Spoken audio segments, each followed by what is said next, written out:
Do you remember this scene from Coco? Well, a Pixar artist just explained a hidden detail that no one really noticed in it, and now the movie just hits even harder. Welcome to Animation Hustle, the place where we dive into the funny and untold stories behind your favorite animated movies and TV shows. So this is Daniel Arriaga, and he designed tons of characters from your favorite movies. But when he was asked to create characters for Coco, he took his game to the next level. You see, he's Mexican, so of course he wanted to represent. Mi gente latino. He wanted to make every character feel authentic, but it wasn't an easy job. First, the skeletons were a struggle. Skeletons in itself are really scary. We don't want to scare the kids, we don't want to scare the audience, right? We're like, we gotta make them appealing. They have to be appealing. Even the movie's director agrees that the skeletons were really hard to get right. Getting the perfect amount of jiggle in the bones was hard, but putting clothes on top of bones created even more problems. But really, the hardest thing to get right was the faces. You know, we struggled for a long time to figure out how to give them some form of lips. We don't want to just give them lips. We needed to find something that still felt skull-like. You know, we didn't want characters like looking like this through the whole film. It's like, how do you do sad?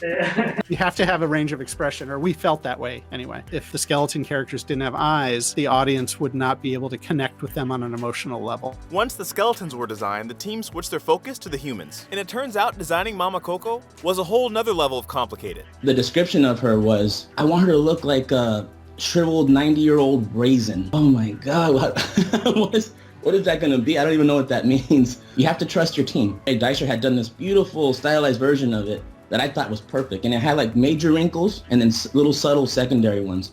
Lee's note was, more wrinkles. I'm like, oh boy. And so we did it again, showed it again, more wrinkles. But then she started getting textured with color and painted, and then she got lit with light, and then all the translucency started happening to her skin.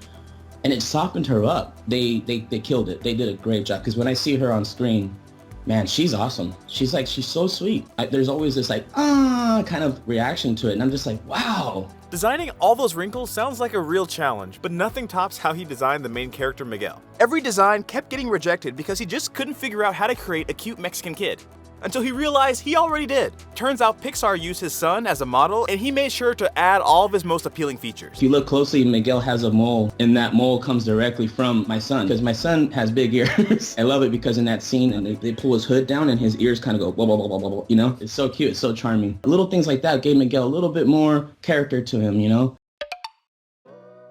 The one thing I can say about these characters is that they all feel relatable. You know, they all feel like people that exist, and none of them feel like just this character I can't relate to, right? Or generic. It's really great to see an artist really pour himself into his work. And there's something so wholesome about a dad being inspired by his own son.